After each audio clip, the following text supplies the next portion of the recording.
Me diz uma coisa, Jefferson.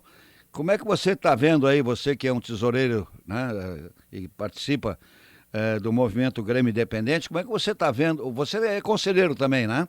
Eu sou, não sou mais conselheiro Ah, deliberativo, acabei não renovando na eleição de 2013, hum, mas hoje sou o presidente do Conselho Fiscal do clube ainda. presidente do Conselho Fiscal. Como é que você está vendo toda essa situação aí do Grêmio aí, Jefferson? Pois é, eu estava acompanhando a tua abertura ainda, quando tu começaste a falar sobre o Grêmio em si. É uma situação de bastante turbulência, né? Eu enxergo, na verdade, uma mudança de posição da diretoria em relação à sua administração de futebol. Para mim era claro, num momento em que tu tem um técnico com tanta força quanto o Filipão tem e conceito junto ao torcedor, que ele administrava de uma maneira muito mais forte, não só a própria comissão técnica, mas ia além um pouco das atribuições que deveriam ser específicas de técnico. E agora, pelo menos pelas ações e pelo discurso da diretoria que vem sendo colocado agora, está tendo uma mudança de posição para que o clube seja dono especificamente, novamente, da sua administração de futebol e não terceirize essa atividade. Essa atividade de terceirização no futebol, para deixar para o técnico administrar, isso não é só dessa gestão. Por várias gestões isso acabou acontecendo dentro do Grêmio. Uhum. Aconteceu com o Renato, aconteceu com o Luxemburgo, aconteceu com o próprio Filipão. E a gente está vendo que os resultados disso acabam não sendo benéficos quando entra num momento de contestação do trabalho propriamente dito. Uhum. Me diz uma coisa, Jefferson, você que conhece muito bem a história do Grêmio, eu tenho uma ideia. Eu acho que o Internacional conseguiu, na última década, ser um dos clubes mais importantes do Brasil, porque aquelas divisões que aconteciam no Internacional, elas acabaram terminando. E lógico que sempre os contestadores no futebol existem, mas o Internacional parece que, né, no Internacional houve uma certa união de intentos. Isso aí não seria uma solução para o momento do Grêmio, ô Jefferson?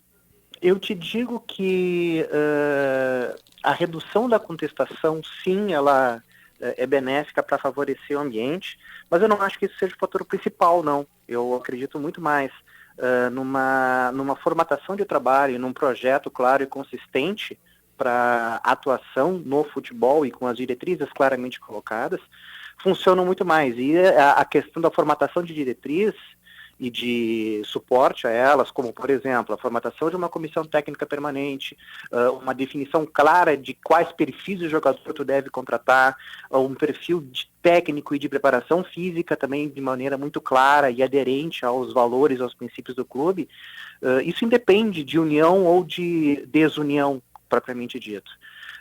Até porque eu tenho uma opinião muito clara. Se o trabalho está dando certo, não vai ser a união ou a desunião de determinados grupos políticos que vai fazer com que as vitórias venham ou não venham. O futebol acaba, o campo acaba sendo um pouco menos afetado pelas divisões políticas que se diz hoje e que realmente existem, uma fratura muito grande, do que necessariamente possam afetar um pouco mais especificamente o futebol em si. Essa é a minha visão, pelo menos. Uhum. Até porque, por exemplo, se a gente for pegar, como tu comentaste, a história do Grêmio lá em 82, 83, o próprio presidente Fábio Koff era um presidente contestado, teve pichação, se eu não me engano, em 82 ou 83, fora Koff no Muro do Olímpico. Uhum. Ou seja, havia contestação igual naquela época e a gente foi campeão do mundo em 83 sem maiores, problemas em si. Pois é, mas eu nesse momento, respeitando a opinião de todos, eu nesse momento não, como é que eu vou te dizer? Eu não Uhum. sentiria vontade de,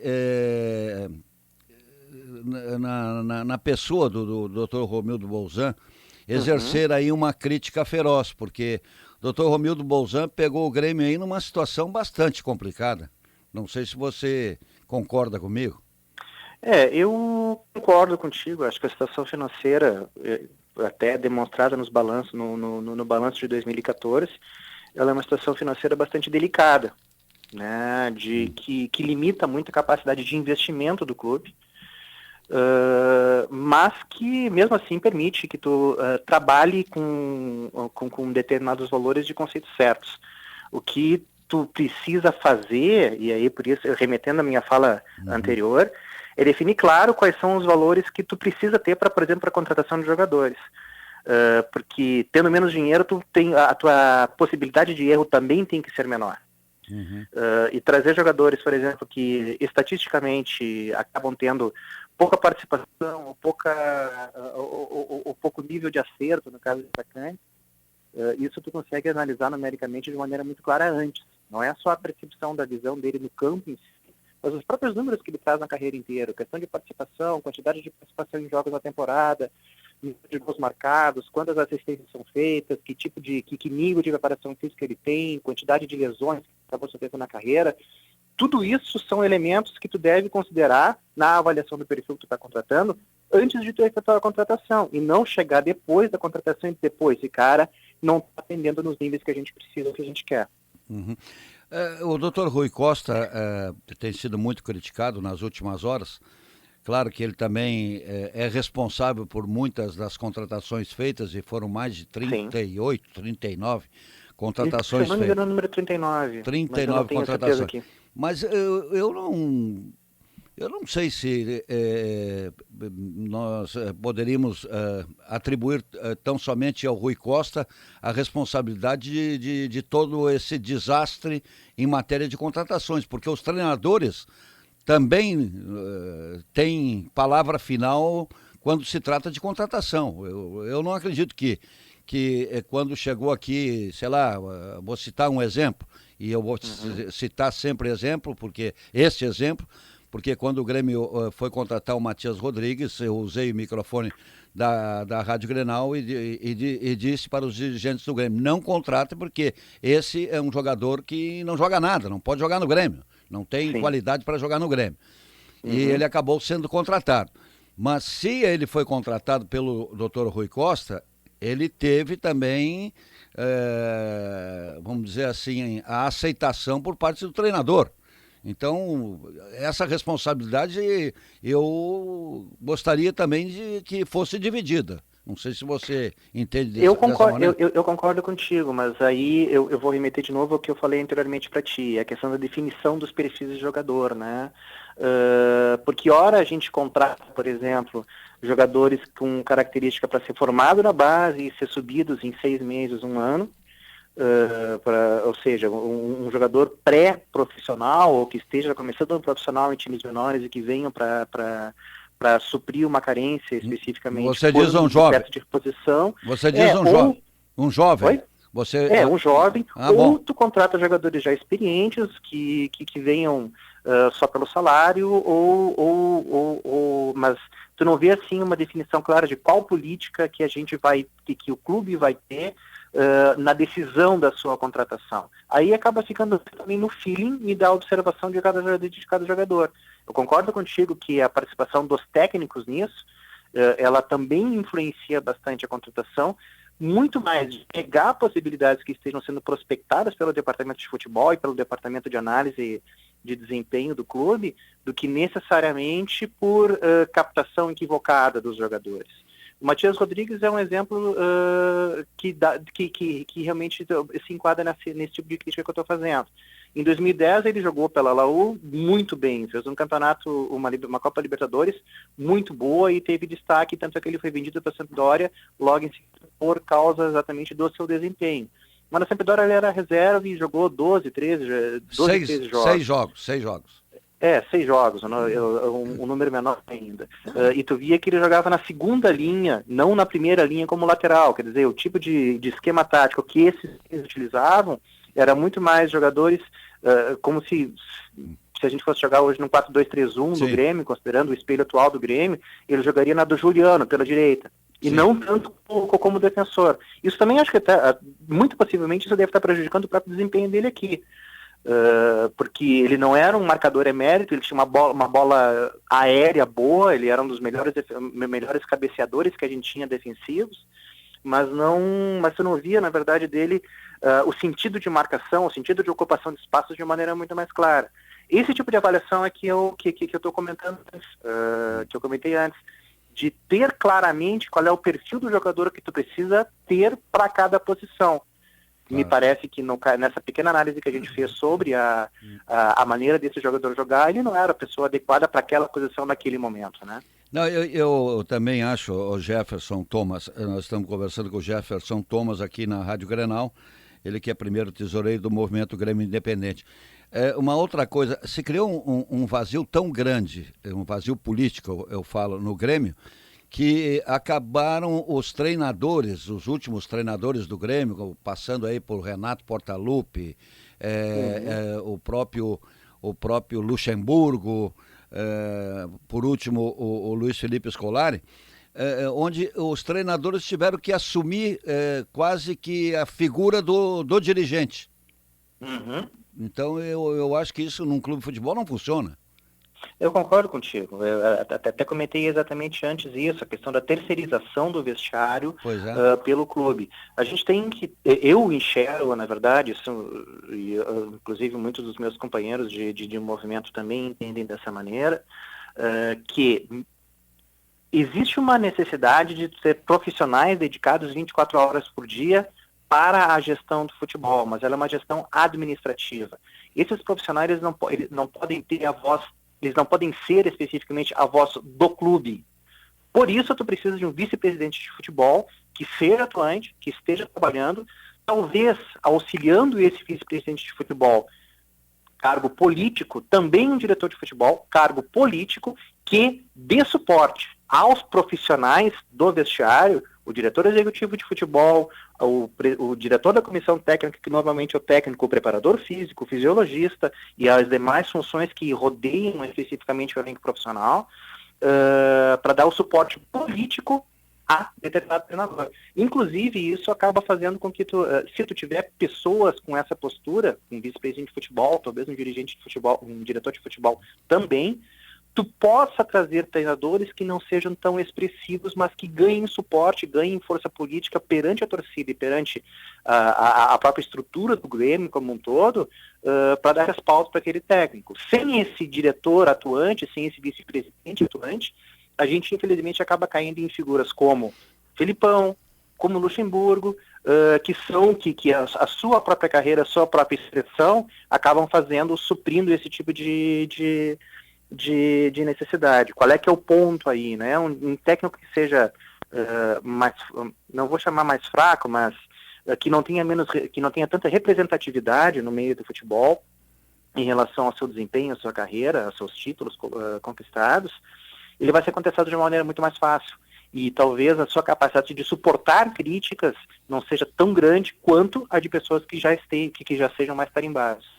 E jogador de futebol, ele é muito malandro. O jogador de futebol, ele logo percebe quando esse tipo de figura praticamente não existe. E aí, com certeza, aí, com certeza. Aí é o fim de um vestiário. Não, sem dúvida nenhuma. Eu uso isso na minha atividade profissional mesmo. Uma frase que eu aprendi a ter trabalhado com diversos diretores diferentes como gestores. O liderado sempre é reflexo do seu líder. Exato. Uma vez que tu tem um líder que esteja sendo contestado, que esteja inseguro, o próprio time também vai estar inseguro. Claro. E aí é que vem a figura exatamente desses entes políticos que não devem se imiscuir da atividade de gerenciamento do futebol, mas simplesmente devem dar aquele respaldo político, aquela segurança para todo o elenco, para a comissão técnica, para o elenco de jogadores, de que aquele trabalho vai ser sustentado pela própria estrutura política em si. E aí, retomando só o que tu comentaste antes, sim, o Grêmio está carente disso, dessa figura há algum tempo. Nós alteramos o estatuto ano passado ainda do Grêmio para a criação da figura do vice-presidente de futebol, que não é um vice-presidente eleito, é um vice-presidente indicado pelo presidente do Conselho de Administração. Mas, infelizmente, o vice-presidente nomeado havia sido o presidente Fábio Koff, mas, infelizmente, em função Uhum. Dos do, seus problemas dos, pessoais. seus problemas pessoais, do seu caso agora de saúde, Sim. que ele estava internado até há pouco tempo, te confesso que eu não sei se ele ainda está internado. Ainda está internado. Sim, mas isso acabou impedindo, na verdade, a retomada desse tipo de figura e de postura. Eu entendo essa figura como extremamente necessária hoje, exatamente em função desse respaldo institucional necessário para toda a parte profissional do clube propriamente dito. Na tua avaliação, esse problema da arena, que é um parto difícil de se realizar, esse problema está criando problema, desculpe a redundância, para o Grêmio? Ele com certeza tira um pouco a energia do Conselho de Administração porque ele acaba tendo que se dividir entre as diversas atividades, né? Eu te confesso que muitas informações sobre o negócio Arena, em função de alguns termos de confidencialidade que o Conselho Fiscal do clube tem, eu me sinto impedido de comentar aqui na rádio ao vivo. Mas, com certeza, ele acaba dividindo o Conselho de Administração, o presidente Romildo e os demais envolvidos na negociação, no momento em que a gente passa por um momento de turbulência que o foco total precisa ser o futebol propriamente dito. Mas as últimas informações que pelo menos a própria imprensa vem noticiando é de que esse imbróglio todo se resolva em breve. Tomara, a gente torce exatamente para que torce e trabalha dentro do possível, dentro das nossas alçadas, para que esse imbróglio acabe se resolvendo da melhor maneira possível e da maneira mais rápida. Diante de toda essa turbulência, Jefferson, você como torcedor, não como tesoureiro do movimento Grêmio Independente, apenas como torcedor, você teme que algo ruim possa acontecer para o Grêmio ainda nessa temporada? Por exemplo, um rebaixamento, ou você não chega a tanto? Acho que a gente tem que tratar a situação, a substituição, com muito cuidado, né? Uma coisa pior, um fato nefasto pode acontecer na medida em que a gente não haja da maneira que não tenha uma ação na direção correta. Porque o campeonato é feito de 38 rodadas e cada rodada vale a mesma pontuação, né? Ou seja, a gente tem que começar a acumular pontos desde agora, para tanto ser campeão, ficar classificado para a Libertadores, ficar classificado para a Sul-Americana, ou para entrar na zona de rebaixamento. Eu entendo, minha posição pessoal, é que o Grêmio tem elenco para ficar numa posição muito acima do que está hoje. Intermediária. Intermediária no mínimo. O que eu entendo também é que o trabalho da comissão técnica naquele momento já não era arrebatador o suficiente dentro do elenco para que se conseguisse uma posição mais avançada. E por isso mesmo que eu concordo com a substituição da comissão técnica. O que eu espero, e pelo menos os sinais que vêm sendo dados pela diretoria atual, é de que um perfil específico, um perfil de treinador com ambição, um perfil de treinador que tenha uma visão moderna, ou seja, de marcação sob pressão, de verificação clara de cada perfil de cada jogador, venha acontecer, e aí eu acredito que a gente possa ter uma situação que nos tranquilize um pouco mais. Fosse você ao lado disso também toda a pesquisa, a estruturação por entes políticos que possam dar suporte para essa comissão técnica e para o elenco profissional. Diante do momento que vive o Grêmio, fosse você o presidente hoje, que treinador você tentaria contratar? Tem alguns nomes pipocando, né? O Dorival é um treinador que tem 2-3 anos de carreira, e nesses 2-3 anos de carreira ele já tem 2 títulos representativos. Um título de campeão paulista com o Ituano, um título de campeão carioca com o Vasco. Ele também teve um trabalho de pouco tempo no Atlético Paranaense. Parece ser um treinador com bons conceitos. O Cristóvão também é um treinador que me agrada muito em relação à disciplina de jogo, etc. Vai depender muito da estrutura que for montada definitivamente pro departamento de futebol. Caso a gente tenha realmente essa estrutura política que eu venho comentando, com um vice-presidente atuante, forte, que dê respaldo, A gente pode pegar técnicos exatamente com essa característica, que queiram mudar um pouco a própria dinâmica de jogo do Grêmio hoje. Hoje o time do Grêmio me parece muito estático, muito parado, com troca de bola, sem uma atividade mais para frente, ou uma atividade que tenha uma penetração de jogo muito mais clara. Agora, se a gente não tiver um vice-presidente de futebol, se a diretoria atual não conseguir achar essa pessoa, aí a gente cai em nomes como o Mano, que aí já vai ter estofo, já vai ter respaldo para tomar uma voadora no peito e sair defendendo a sua própria atuação. Um Rotti, que não sei se é o momento agora, talvez um momento de que a gente não consiga superar e mais pro meio do campeonato a gente tinha que adotar uma situação mais radical, mas eu ficaria nesses nomes que estão sendo cogitados a princípio pela própria imprensa, em Cristóvão, em Doriva, me parecem, para o momento atual e com a estrutura que se pretende montar, os nomes mais possivelmente adequados para o clube.